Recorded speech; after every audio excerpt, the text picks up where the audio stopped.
കൂടുതലായിട്ടുള്ളത്.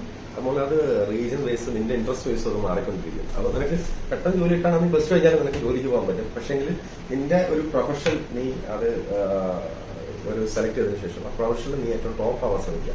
ഇപ്പം ഒരു സിമ്പിൾ എക്സാമ്പിൾ പറയാം.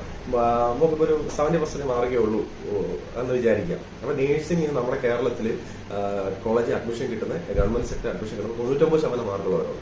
അപ്പൊ നീ 70% മാർക്ക് വെച്ച് നീ നേഴ്സിംഗ് പോകുന്നത് പ്രശ്നമില്ല. പക്ഷെ നീ എപ്പോഴും മത്സരിക്കുന്നത് ഈ 99% മാർക്കുള്ള ആൾക്കാരോടായിരിക്കും, അല്ലെ? നീ എപ്പോഴും മത്സരിക്കുന്നത് ഈ പറഞ്ഞ ഏറ്റവും ഹയർ മാർക്കുള്ളവരായിരിക്കും. അപ്പം 70% 75% മാർക്കുള്ള ഒരു കുട്ടിയാണെങ്കിൽ നീ ഉറപ്പായിട്ടും പാരാമെഡിക്കൽ കോഴ്സുകൾക്ക് പോവാം. അപ്പം ഈ പറയുന്ന നേഴ്സിംഗിന്റെ കൂട്ട് തന്നെ ഇമ്പോർട്ടൻസ് ആയിട്ടുള്ള എന്നാൽ ജോലി സാധ്യത അത്ര ഇല്ലെങ്കിൽ കൂടി അതേപോലെ ഇമ്പോർട്ടൻസ് ഉള്ള ജോലികളാണ്. അവിടെ നീ ടോപ്പ് ആവാൻ ശ്രമിക്കുക.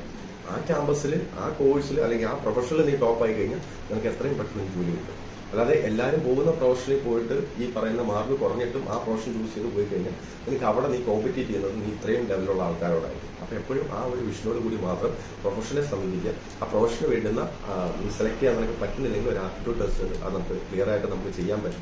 ആപ്റ്റിറ്റ്യൂഡ് ടെസ്റ്റ് വഴി നിങ്ങൾക്ക് നിങ്ങളുടെ ഏറ്റവും